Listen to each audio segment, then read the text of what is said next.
Kahit anong hirap ng buhay at sitwasyon, sikaping bumukod at itaguyod ang sariling pamilya.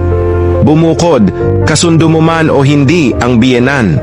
Iba pa rin kasi yung freedom na mararamdaman mo bilang isang asawa at magulang na nagagawa mo yung gusto mo para sa sarili mong pamilya in your own roof. Mas nagkakaroon tayo ng room to grow bilang isang magulang at asawa. I believe that this is very important for a healthy marriage, healthy parenting, and healthy family relationship. Check your spouse kung komportable ba siya sa kinalalagyan niya. Baka hindi mo alam gustong-gusto na niya ng family privacy. May mga misis na nagtitiis lang dahil hinahayaan nilang mag-lead ang mister nila. Pero kung ito naman din ang magle-lead sa laging hindi nyo pagkakaintindihan, siguro panahon na para mag-step out sa iyong comfort zone. You cannot grow if you choose to stay in your comfort zone.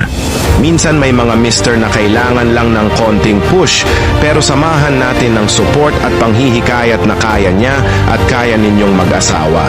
Laging idaan sa maayos na usapan. Laging piliin kung anong mas makakabuti para sa pamilya. Money can be earned, pero yung pamilyang tinataguyod nyo, mahirap ayusin kapag naging dysfunctional na. Magtiwala kayo sa Diyos na kaya niyang mag-provide. Basta marunong kayong magsumikap at kung gusto naman talaga laging may paraan.